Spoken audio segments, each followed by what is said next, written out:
Good evening and greetings to all. Today I'm going to introduce to you our upcoming lectures, courses and workshops.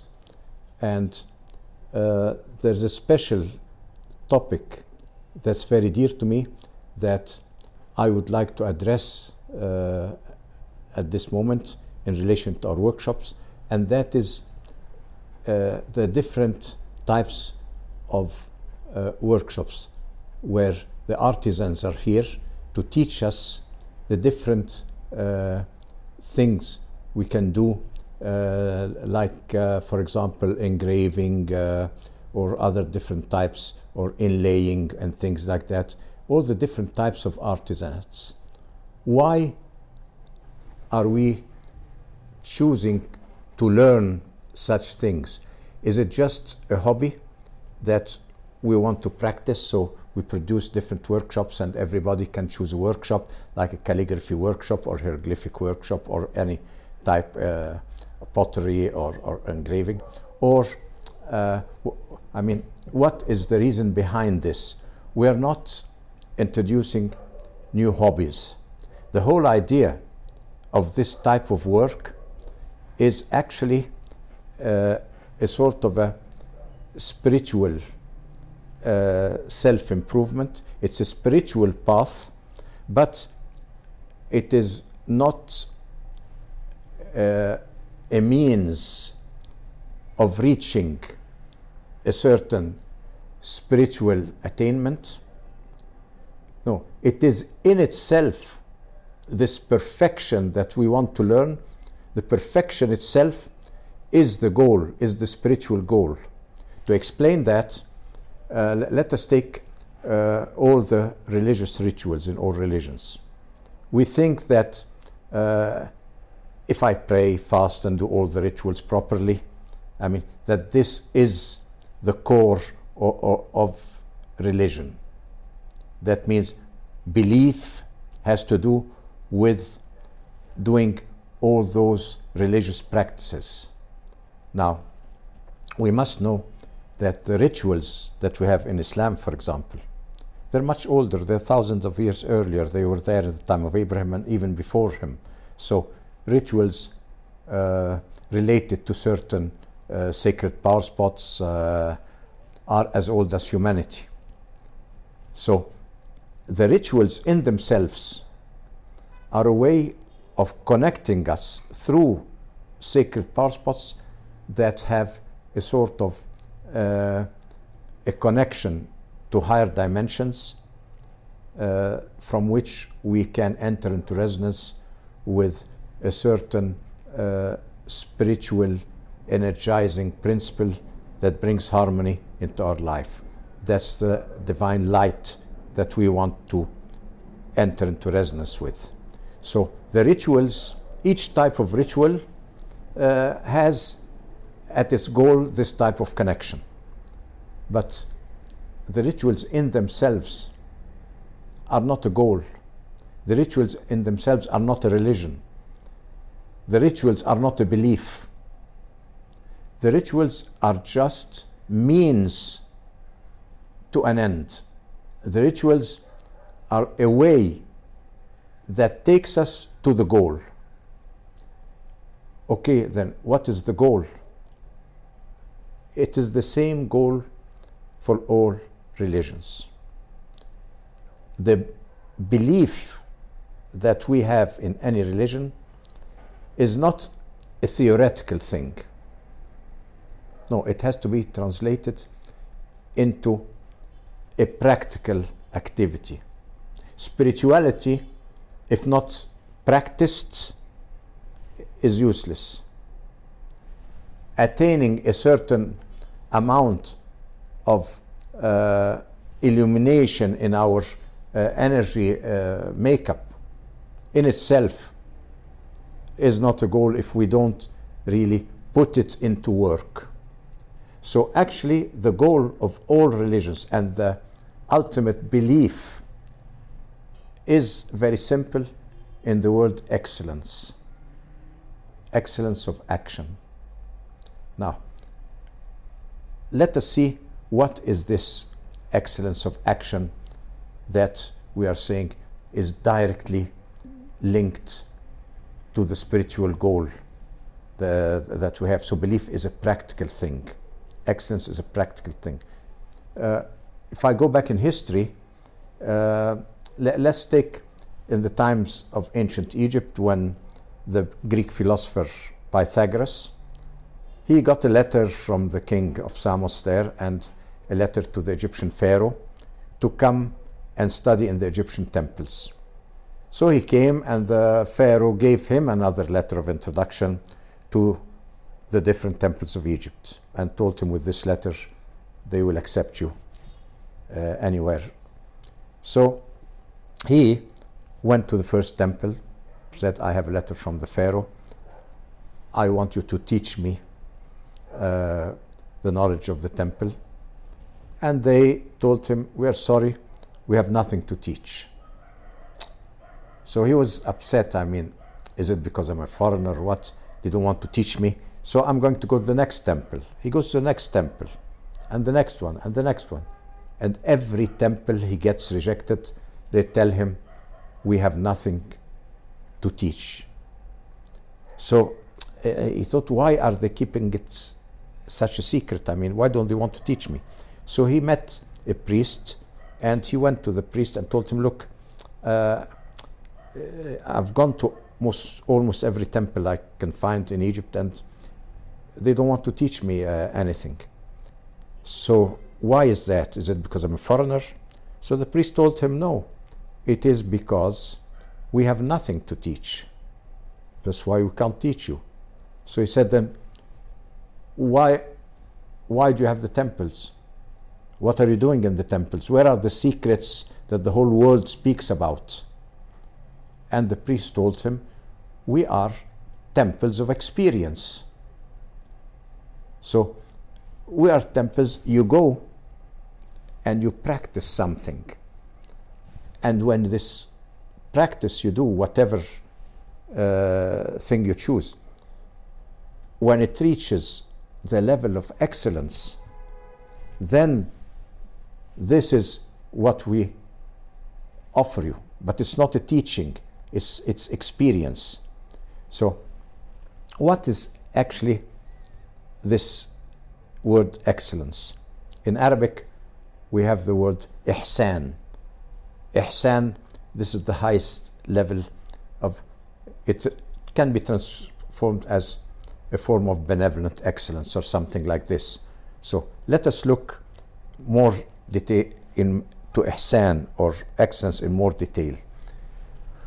When I use my sensory perception to do any type of work, my sensory perception is limited to only 1 or 2% of total absolute reality in the universe.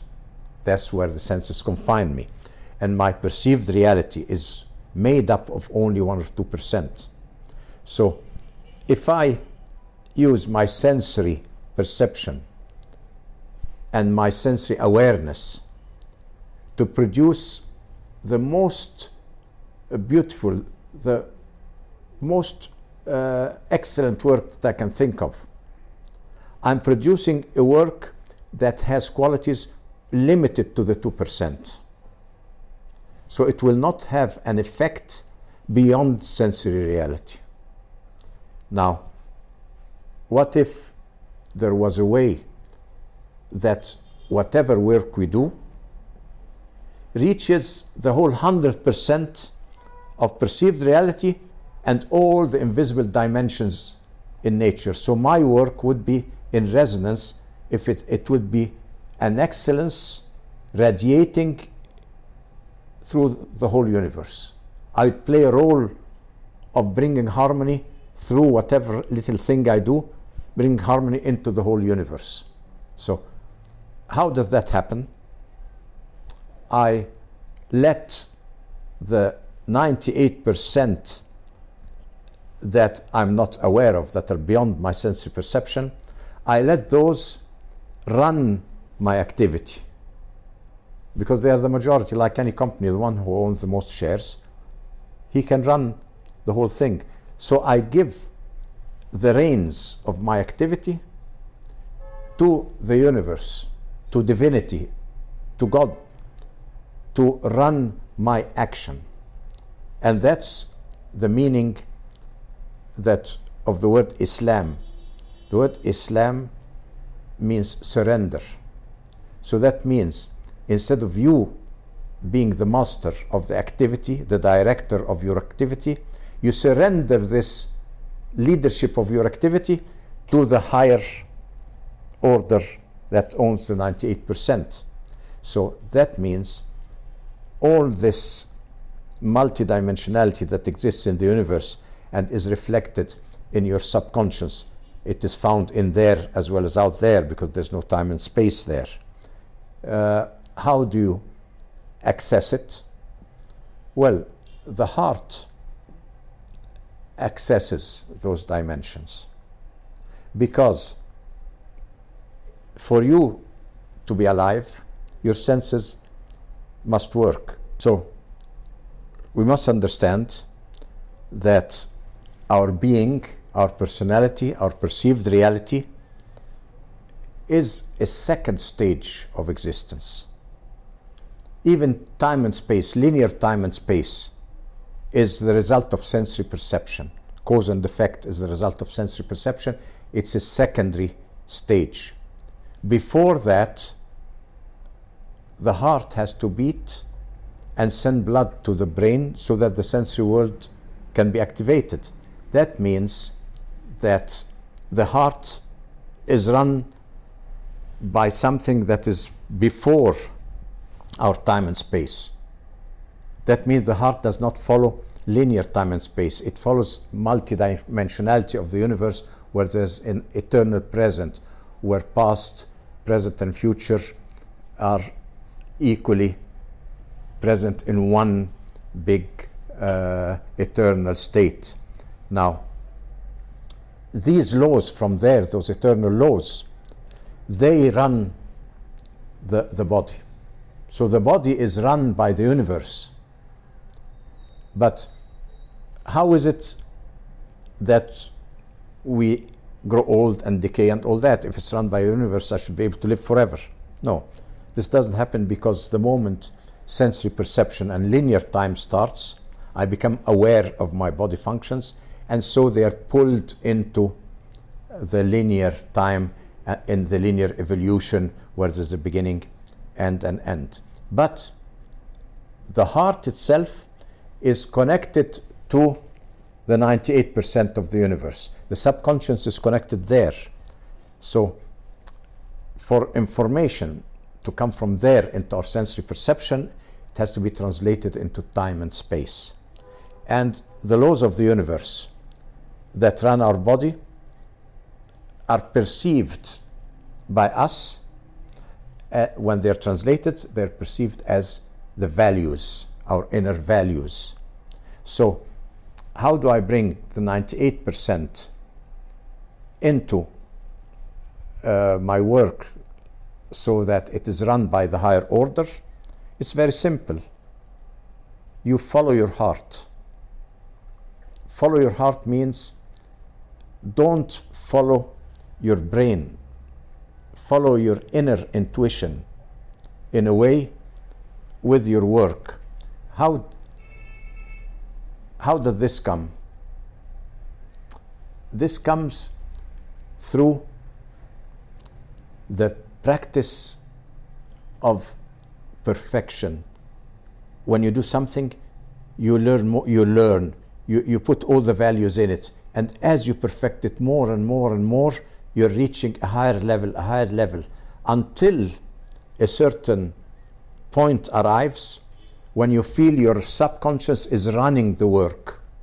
Like any sport, in the beginning, or when you drive. In the beginning, you're thinking with your brain and everything how to do it. If I'm playing tennis, how do I hold the racket? How do I do this?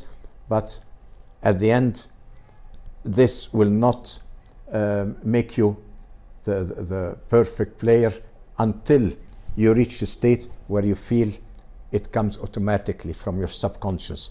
All of a sudden, harmony comes into your action. Like when you drive a car, you're not thinking anymore.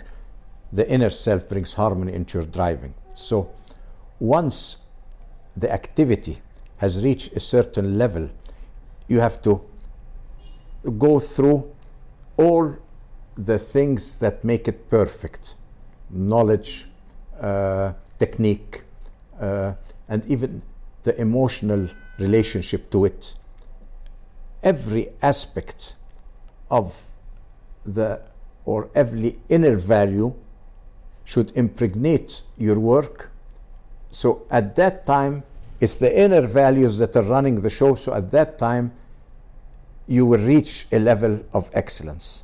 Now, this, in order to train yourself to reach that level of excellence, because it's very difficult in all types of life to reach that level, but when you pick a small work, handiwork, you start, all the types of artisanats here,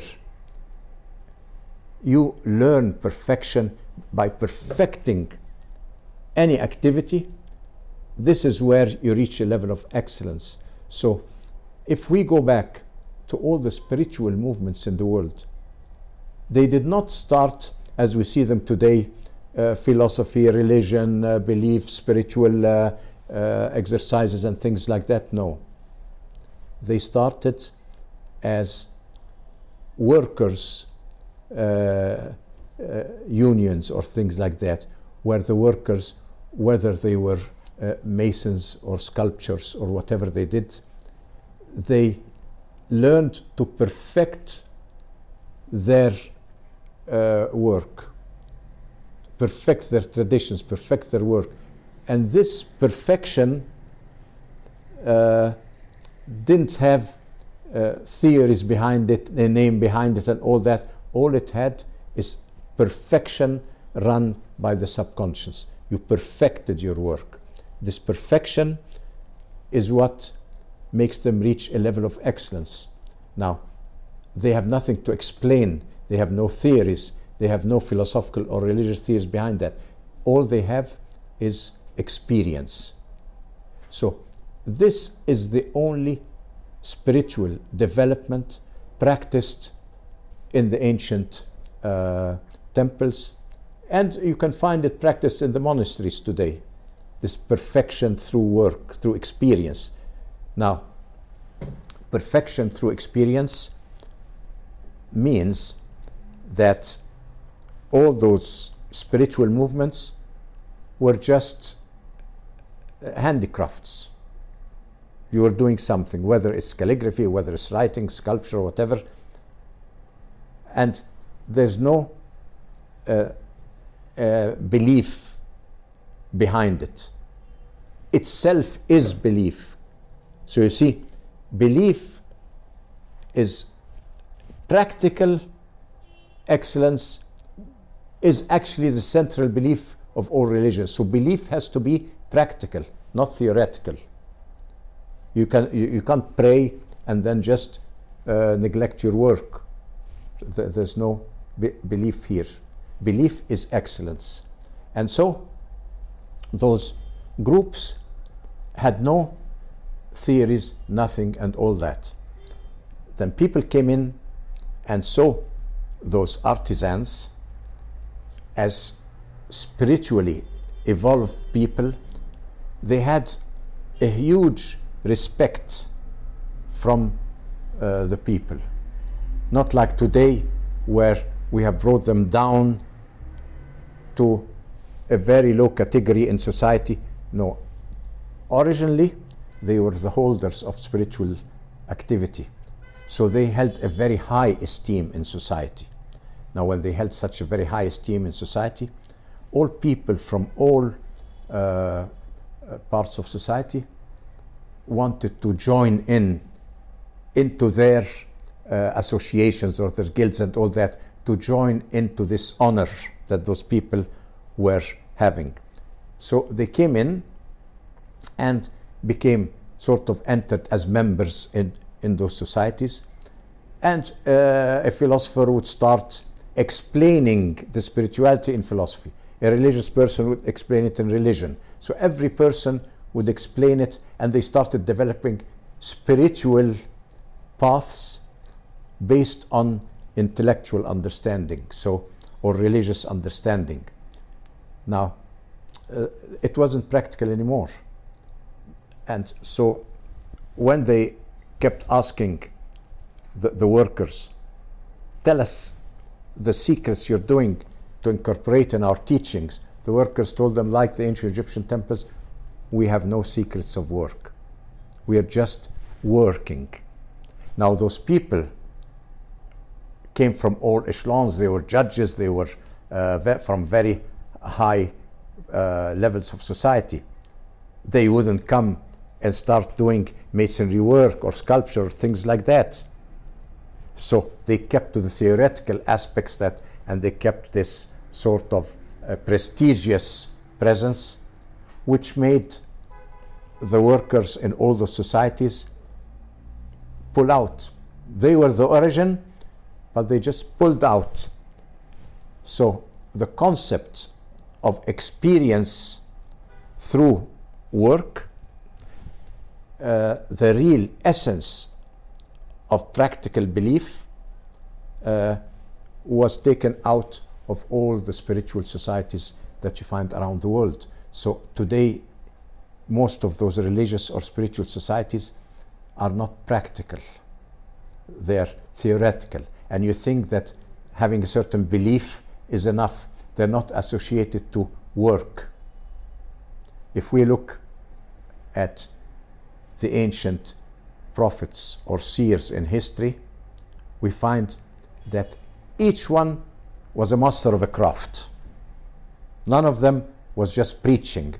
Each one had a craft. So that is why we are bringing the different artisans as workshops, so that we develop the path of excellence by learning and practicing those artistic handicrafts. And Dr. Ahmed Sidqi he played a very important role in connecting us with different artisanates that he was always in contact with. He is a professor of Islamic art and architecture, as you know, and he has a hand in all those fields that are now slowly vanishing, and he plays an important role in bringing them back to life. And he is starting this with the creation of courses and introducing to us the different artisans. They are with us today with their work, and we are going to become their pupils. We are going to learn from them the path of excellence that ultimately is sort of anchoring our belief, and belief becomes action. That's why I say the word ihsan or excellence is the only belief. Belief is practical. It's not theoretical.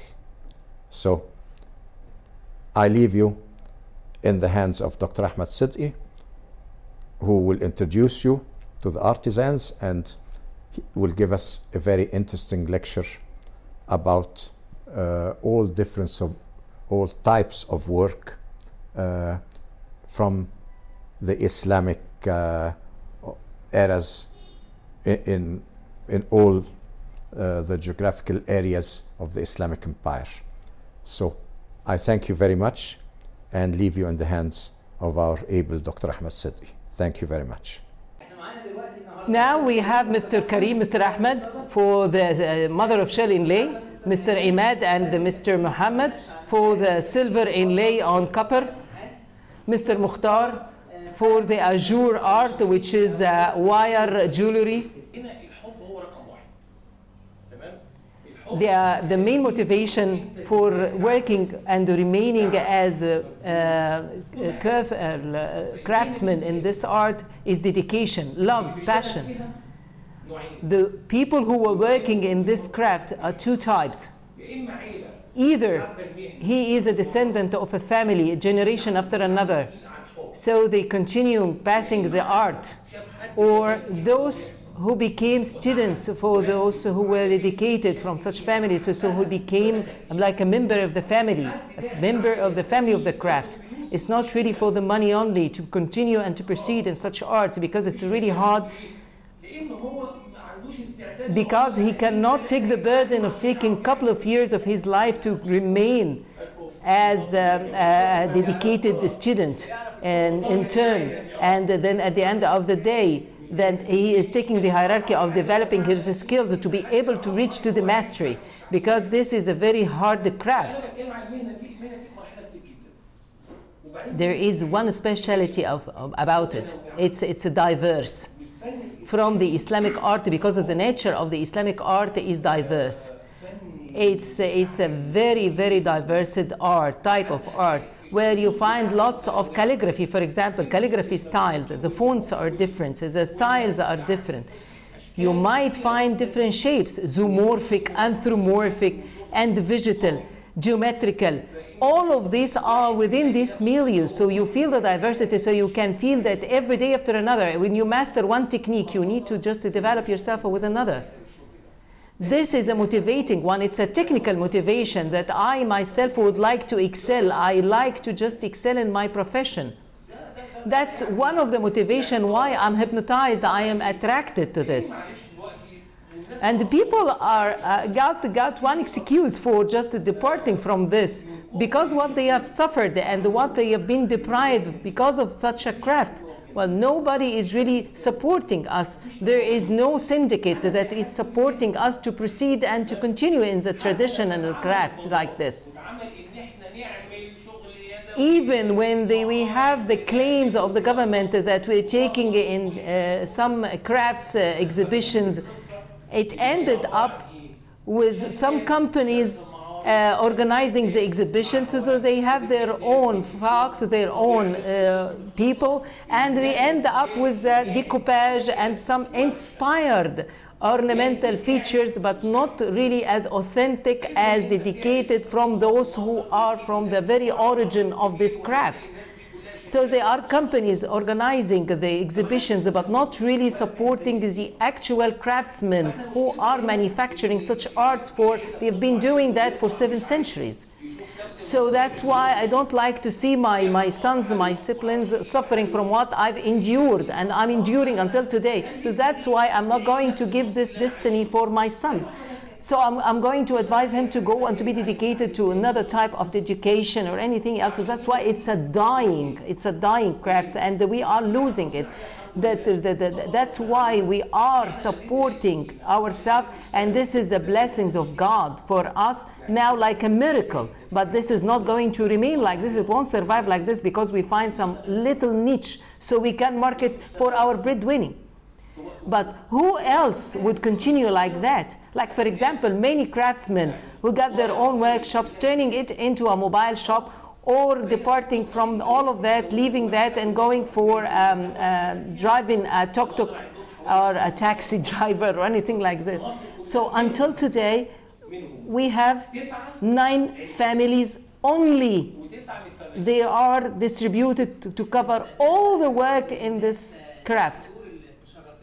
Now we would like you to just allow people to ask you, those audience, to understand the details about such a craft. So please try to explain the details of this and the techniques, so people would understand how they can do it in the coming course in the next fall.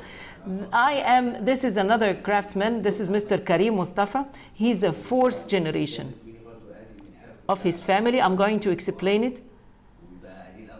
Now we are very limited families who are working as a mother of shell inlay of wood and wooden artifacts and furniture.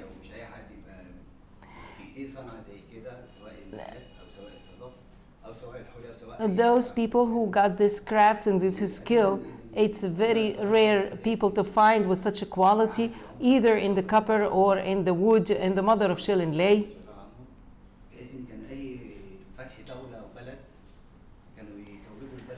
So whatever we have for the niche and quality of designs in any country for the expression of the sovereignty and the quality of the rulership and the dynasties, they couldn't do that unless they produce special crafts and special artifacts that commemorate the splendor of such a kingdom or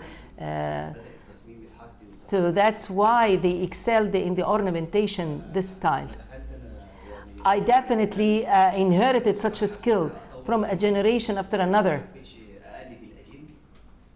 I didn't want to change much of the typologies that I inherited from them, but I needed to go and to just replicate what I inherited from the models and the typologies developed along generations.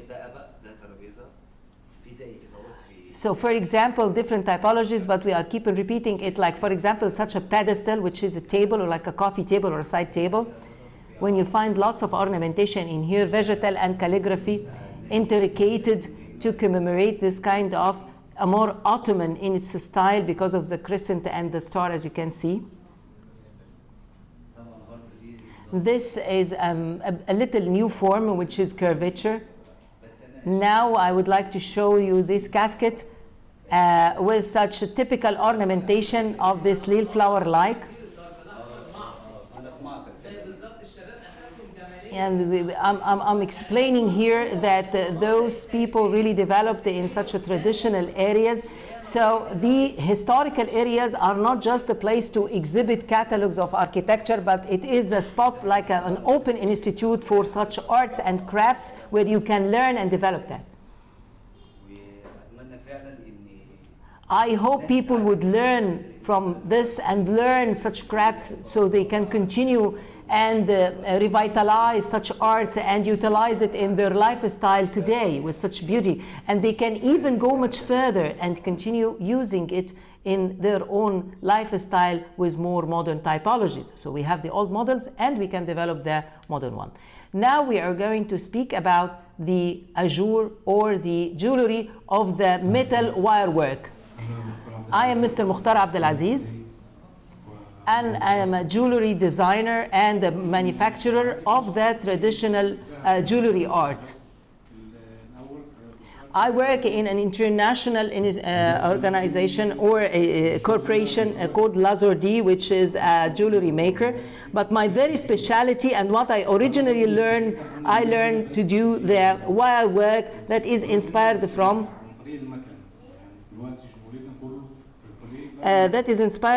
the traditional old Byzantine and Ottoman jewelry. Today, most of our work, actually all of the products that we produce are machinery work, but this is utterly man-made. So whatever lace work, we call it shiftishi. It's an Arabic, it's an inspired Turkish name called showing what is beyond, because it's like lace work, open work. I can't proceed further more than what my colleagues have expressed about what we're suffering from the handmade crafts. We are enduring a lot in order to proceed and to survive.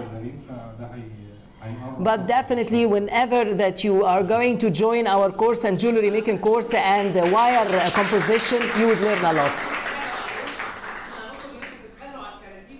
I am asking everybody, so you go for each craftsman to ask him about the techniques and the technologies, learn about his techniques and the details, and they are here to answer our questions, our technical questions, in order to just be aware of what we have to do and what we are going to learn in the coming courses during this fall.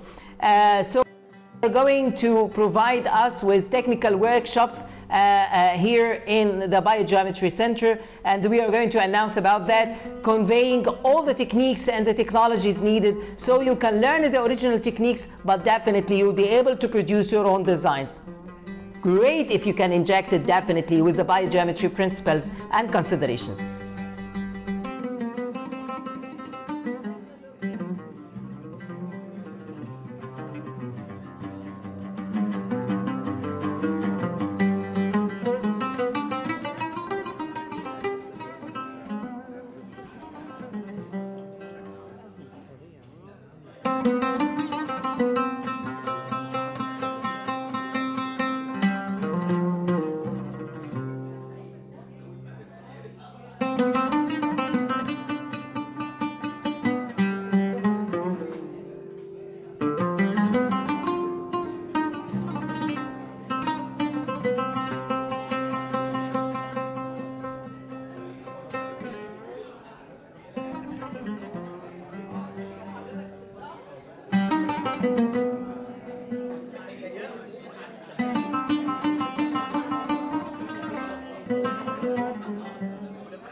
Here he's speaking, each one is speaking and answer the technical questions. He's saying that we might have like 15 different types of hammer in order to hammer it for the repoussé, what they call this repoussé technique, to be able to give the composition as a way that you see it now. And definitely the wiring and the inlay. Such beauty can be pieces of fashion, clutches. First of all, I would like to thank you all for attending our event and for displaying your beautiful artwork. And the least we can offer you is just certificates of recognition and acknowledgement of your valuable crafts and effort, and for taking the burden of joining us today. This is not, this is acknowledging, it's not a recommendation. We definitely value your contribution, so we are acknowledging your valuable contribution. Now we are going to address each one. From the silver inlay on copper, Mr. Muhammad Al-Hussein. Muhammad Hussein. He's the elder brother of a family in the business since the 18th century.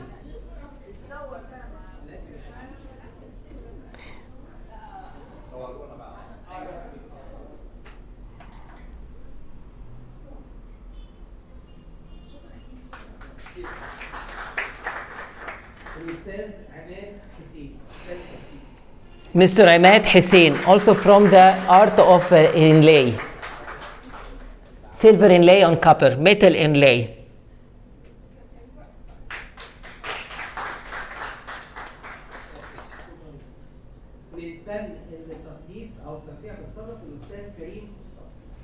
From the art of mother of shell inlay on wooden artifacts and furniture, Mr.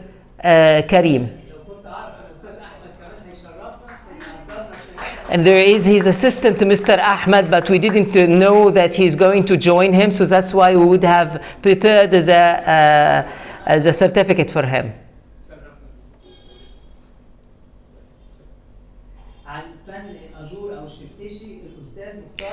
On the art of the jewelry and the silver work, using the wire jewelry, ajour or shifteshi, Mr. Mukhtar.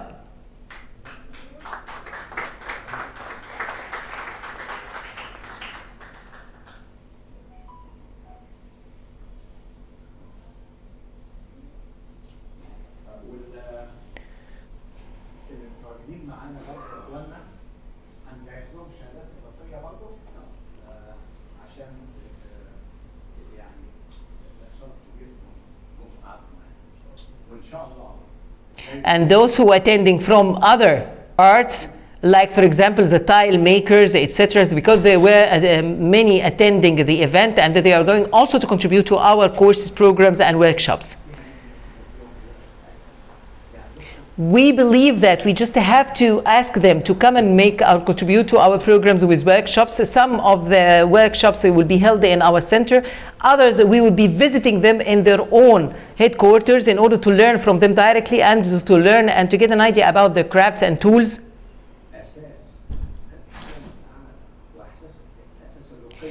The crafts are the origin of the excellence in the crafts and the work, which is reflected on our psyche and psychology and mentality. We need to revitalize this back, because by revitalizing this, we are in fact begetting our balanced psychology, mentality, and emotions, in order to excel in what we're doing. By doing that, we are enhancing ourselves. We are doing the courses for this purpose. We are presenting these works for this purpose.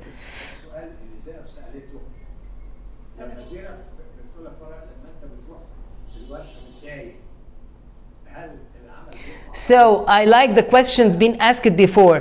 When one of the audience asked the one of the craftsmen, if you go down, if you feel emotionally down when you're going to your workshops, so definitely to be reflected on your work. I was astonished when I discovered that the craftsman answer was quite the opposite, saying that no, not at all. In fact, my craft and work is getting me out of such a dull mood, granting me the positivity I need, meaning that your work and excellence is the savior of your emotion and psyche, and your balance is begetting your balance, emotional balance, by excellence in the work. Like, take the simple thing, for example, how you hold a pencil in your hand. People today, because of the machine and because of the IT advancement, they do not know how to hold pen properly in their hands. They are shrinking the pen rather than making it flowing on the paper with the right and the proper way of holding it. So that's why when I look at myself holding the pen, how would I draw? Because originally I'm an architect. I need to feel the flow of the emotion, of the energy that is flowing from, and this kind of dialectical relations that is energized between me and between my pen, the way I do know how to hold my pen properly.